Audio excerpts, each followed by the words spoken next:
Is October 30th. Welcome on in to Daily Cards Live, postseason edition, World Series edition here on ClaibsOnline.com. I'm Joe Roderick, joined alongside by Bob Ramsey and Rammer. Tonight, the series shifts back to Arizona, tied at one game apiece. Last time we talked, it was before the start of the World Series, and I would say I don't want to speak on your behalf, but I'll say on my behalf, shocking to me, the Diamondbacks, they really should be up 2-0 right now. Well, I don't know if so. And I'm not trying to pick, but I've heard some other people say, so should the Cardinals have lost game 6 of the 2011 World Series? Yeah, I think if your closer's on the mound, you expect him to close out the game. So, yeah. And that's why you got to play the games. Okay. I thought game 1 was one of the great World Series games I've ever seen.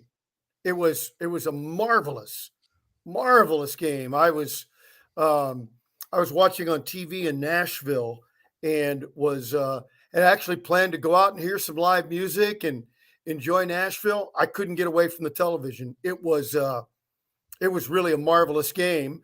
And I mostly saw highlights of game 2, saw part of it live. And that was just one of those games where the hot team beat up on a bullpen that was ineffective. And a really good game, though. The Diamondbacks are playing fun baseball, really enjoyable to watch. So I've really enjoyed both games so far of the series. A lot of stolen bases for the Diamondbacks, and that was something that back in the Phillies series when they went down 2-0 and they struggled to score runs in the first 2 games. Torey Lovullo kind of put it out there and said, "We're not getting to play our style of baseball." Because they weren't getting on base. If you remember that back to the NLCS in game 1 and game 2, did they get shut out in both of those games? Or if anything, they think they scored 1 run. Their offense was very ineffective those first 2 games. And they kind of said, we need to score. If we want to win, we need to score. Or if we want to score, we need to run. And that's what they weren't able to do. That's how they beat the Dodgers in 3 games in the NLDS, and they got back to Arizona, and they were able to do that. And you saw so far in the first 2 games of the World Series, especially game 2, they get on the bases, and man, do they run the bases well. And in particular, with their main power source, Walker, in a bad slump, it even emphasizes more that they've got to push. With sacrifice bunts and stolen bases, taking the extra 90 feet whenever it's available to them. Yeah, absolutely right. And it's fun to see them adapt and play their ball.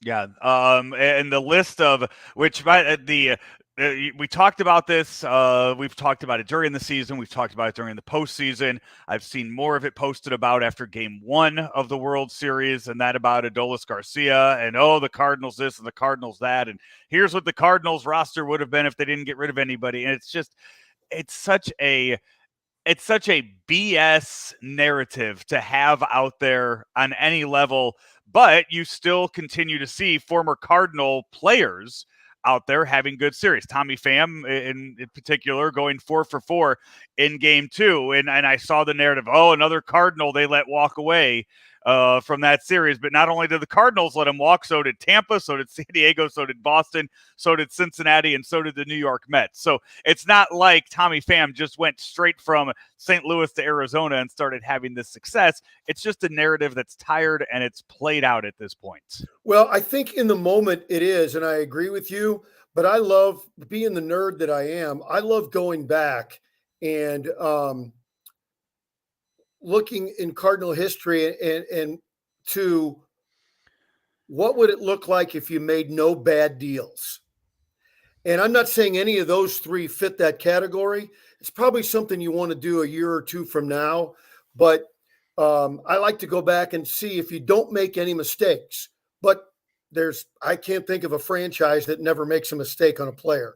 Exactly. I'm not excusing the Cardinals. I'm just saying historically, man, you can go back over the decades and go, oh my gosh, they moved this guy. They moved that guy. They made this trade that failed. And it's kind of I don't do it out of frustration, but just kind of to see what you had, what the motivation was, and why you ended up there. And I think that we're kind of at that point, and it really kind of echoes what happened in the 70s when in a very short period of time, the Cardinals moved Bobby Tolan, Richie Allen, Steve Carlton, and Jerry Royce, all in like a 2 or 3 year window, and all for different reasons. Some legitimate, some not, some just pure mistakes. And but you look back and you go, "Oh man, they really missed the boat." And we might be at that point, but I don't think we're ready to determine that now.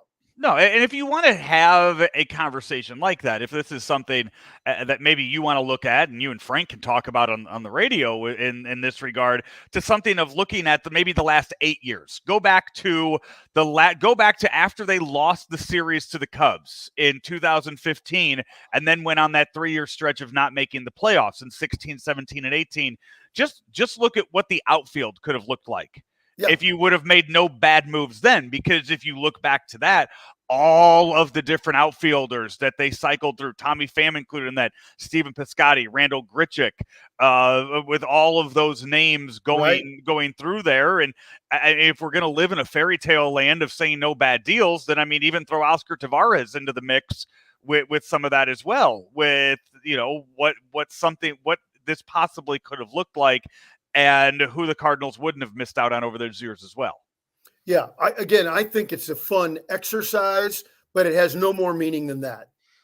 The game tonight, one of the names, you know, another what if in Cardinal Nation, Max Scherzer. He's on the mound tonight for the Rangers. Didn't get his playoff start until the ALCS. He's 0-1 with a 9.45 ERA in his 2 outings so far in the postseason. Brandon Fett is going for the Diamondbacks tonight. This 3-headed monster of Gallen, Kelly, and Fett has just been outstanding for the D-backs the entire postseason so far. No wins yet, but a 2.7 ERA with 22 strikeouts for the Diamondbacks pitcher, who, like I said, he has just been a lot of fun. All 3 of these guys have been fun to watch, to go out there and throw the way that they have so far in the playoffs.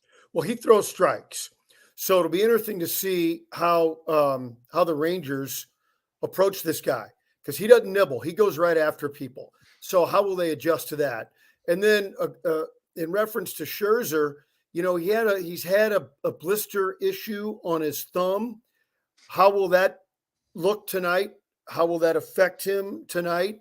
And yeah, I'm not willing to give up on Max as a contributor in this World Series run. He was hurt in September, and so these are the starts coming back. Unfortunately for him and the Rangers, he's been more or less rehabbing in postseason play. So we'll see how he does tonight. You know, his velocity is still there. Will he have his command? And that'll be the challenge for him tonight. Brandon Fett made his major league debut 6 months ago, really. May 3rd is when he made his major league debut. Do you know who he made that major league debut against?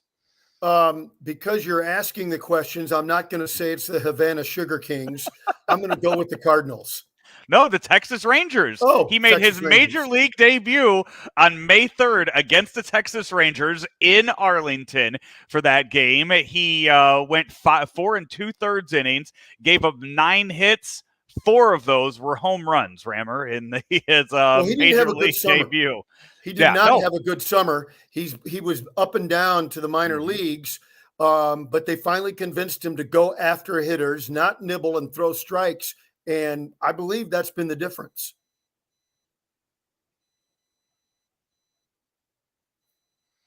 Sorry, I lost you there towards the end of your I just said he's throwing strikes now, and that's the difference.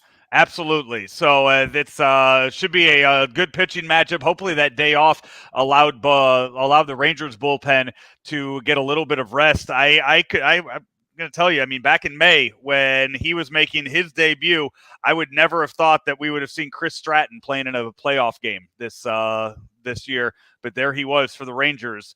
Not entirely effective, only throwing 19 pitches, 2/3 of an inning, giving up a run in that. But you saw two Cardinals actually pitching for the Rangers in the postseason in Game 2 of this series. So any lineup changes you expect to see tonight? 2 righties on the mound for these teams. It appears that the Diamondbacks flip their leadoff and two-hitter, depending if it's a right-hander or left-hander. But other than that, I wouldn't anticipate anything. Yeah, Ketel Marte goes to continue on his major league, How about that? his playoff record, an 18-game hitting streak right now, looks to improve on that tonight. He's the And man. what's also shocking too, I mean, he's not. This isn't a 18-game hitting streak where the ball looks like a beach ball to him. He's hitting. I mean, right now he's only 2 for 10 in the World Series. So by no means one per game. Yeah, by no means is he just absolutely crushing the ball right now. He's 2 for 10 in the World Series with one of those being a double. So he's just, hey, won a game makes you work. I mean, when 56 was made, not every night was he going 3 for 4, 2 for 4 back then True. either. So very true. Yeah. Same with Jordan Walker earlier this year as well. He wasn't lighting the world on fire. 1 hit a game. Good enough to get you a hit streak. That's exactly right. In that one. 2 games down, 1-1 is where we stand between the Rangers and the Diamondbacks. And I imagine here locally, we're just waiting for this series to end before any kind of big news is announced on a coaching front, whether it's in regards to Yachty or any other kind of potential moves from maybe overseas, adding a pitcher to the mix. So here locally, as much as I want to see an exciting competitive series, the quicker this series is over, the quicker you and I can move on to Cardinal news for the off season. I would anticipate that we'll get some, if not hard info, some leaks of some things coming by the middle of next week. That's my guess. Yeah, the leaks have been coming out. Those aren't leaks anymore. That's we're sinking. Yeah. I think we all kind of have an idea of where things are headed. It's just a matter of making sure that it's announced in a time that Major League Baseball appreciates. I guess would be the right word for all of this. Yeah, but we will. We'll try to be back before the series is over. Just depends on how these games go in Arizona the next 3 nights: Monday, Tuesday, and Wednesday in the desert for games 3, 4, and 5. Until then, we are brought to you each and every day by Munganast St. Louis Acura and Rammer, our friends at Royal Banks. Royal Banks of Missouri. Give them a call, 314-212-1500. Talk to one of the great pros over there that can help you through any of your business or personal banking needs. 314-212-1500 to Royal Banks of Missouri. He's Bob Ramsey. I'm Joe Roderick. This has been Daily Cards Live right here on ClaibsOnline.com. Hi, everybody. I'm Peter Munganast with Munganast St. Louis Acura, here to talk to you today about some benefits of Acura's certified pre-owned program. After passing a 182-point multi-point inspection, Acura backs all of our certified pre-owned cars with a 6-year, 100,000-mile limited warranty and a 7-year, 100,000-mile powertrain warranty. Munganast St. Louis Acura has new inventory arriving daily. Come on into Munganast St. Louis Acura today, meet our award-winning team, and find that perfect certified pre-owned Acura for you.